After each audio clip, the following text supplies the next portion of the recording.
nhom mà nai nóm cru mà nè cru đài chui bông răng phơi chặt nè thằng ở khnia ban là o bỏng phọt nà kê kla đài chắp lệ tắc chặt để tới chắp bạc tắc chặt mỏng hai trâu cá kê lơ cầm lặng chặt trà ọt miên nè lơ cầm lặng chặt ao tê mè ròm tha ai ca rồi có ngợp từ một ọt ruột trắng ấy nhom sông nai nóm bật tỉ cha nè đài quạt bạc cài lơ tắc chặt khăng mèn tên mỏng tụ bay nè thằng ở khnia đua đâm đạp lệ tắc chặt miên vị bắt phơi chặt dạng na cả đời aoแต่បានជួបគាត់ហើយគឺដឹងតែធូរស្បើយហ្មងហើយអាចក្រោកឈរឡើងវិញបានតែម្ដងបើសិនជាអ្នកទាំងអស់គ្នាចង់ជួបគាត់ហើយចង់ដឹងថាគាត់ប៉ាកែមែនអត់ហើយគាត់ជាអ្នកណាគេសុំបញ្ជាក់ណាអត់មានអស់លុយអស់កាក់អី100 រៀលទេបើសិនជាជឿក៏ធ្វើតាមខ្ញុំទៅហើយបើសិនជាមិនជឿទេអូសរំលងទៅព្រោះខ្ញុំជួបគាត់ហើយខ្ញុំគឺជាមនុស្សម្នាក់ដែលរឹងមាំបើអ្នកស្គាល់ខ្ញុំដឹងហើយចាថាខ្ញុំរឹងមាំមិនថាជួបរឿងអីទេគឺខ្ញុំជំនះពុះពៀឧបសគ្គគ្រប់បែបយ៉ាងដើម្បីឆ្ពោះទៅមុខជានិច្ចអញ្ចឹងខ្ញុំប្រាប់វិធីដើម្បីអាចជួបគាត់បានអ្នកទាំងអស់គ្នាអាចមើលវីដេអូនេះចប់ណាចាប់ផ្ដើមទម្លាក់ទូរស័ព្ទចុះបិទទូរស័ព្ទទៅ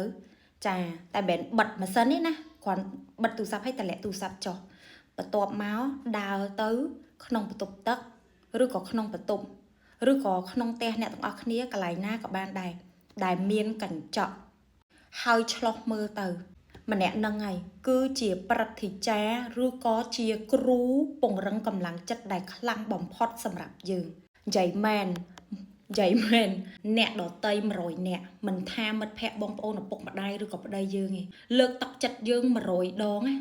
មិនស្មើនឹងលោកគ្រូព្រឹទ្ធាចារ្យនឹងនិយាយជាមួយយើងតាមម្ដងឯអ្នកទាំងអស់គ្នា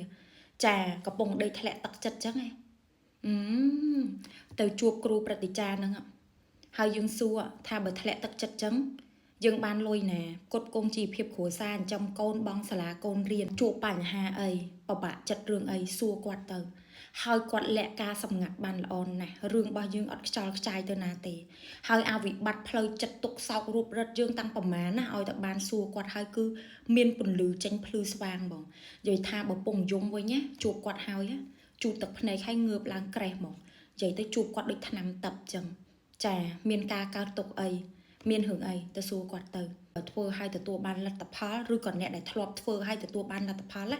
comment នៅខាងក្រោមវីដេអូនេះផងហើយបើសិនជាអ្នកទាំងអស់គ្នាមានបញ្ហាស្បែកមុខអាចរុយជាំមិនបាច់សួរគាត់ក៏បានដែរប្រើឈុតនេះចាសេរ៉ូមវីតាមីន C លាបមួយថ្ងៃ2ដងព្យាបាលបញ្ហាអាចរុយជាំផ្ដល់សំណើមដល់ស្បែកហើយវាជួយទប់ស្កាត់អត់ឲ្យស្នាមអាចរុយជាំថ្មីកកើតឡើងថែមទៀតបែបសម្រាប់បងអូនណាដែលមានអារម្មណ៍ថាជាំឬក៏អាចរុយយើងកំពុងតែកើតឡើងច្រើនទៅពីមួយថ្ងៃទៅមួយថ្ងៃកុំភ្លេចលាបសេរ៉ូមនេះមួយថ្ងៃ2ដងមកចាពេលយប់លាបសេរ៉ូមហើយគ្រីមពេលយប់គ្រីមផ្ដល់សំណើមណាហើយជួយព្យាបាលអាចរុយជាំបានល្អមែនតើហ្មងជួយមុខសភ្លឺថ្លាបាត់ក្រហមបាត់អាលៀកបាត់រោលអ្នកខូចរនាំងការពារស្បែកស្ងួតខ្លាំងអីហ្នឹងបែបនៅពេលយប់ពេលព្រឹក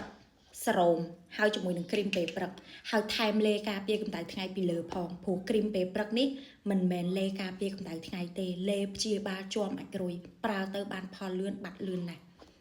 ពេលព្រឹកឈុត3មុខចាអាចតាក់ទងទិញបានតាមគ្រប់តំណែងចែកចាយទាំងអស់យកទៅលក់បន្តក៏បានដែរអរគុណ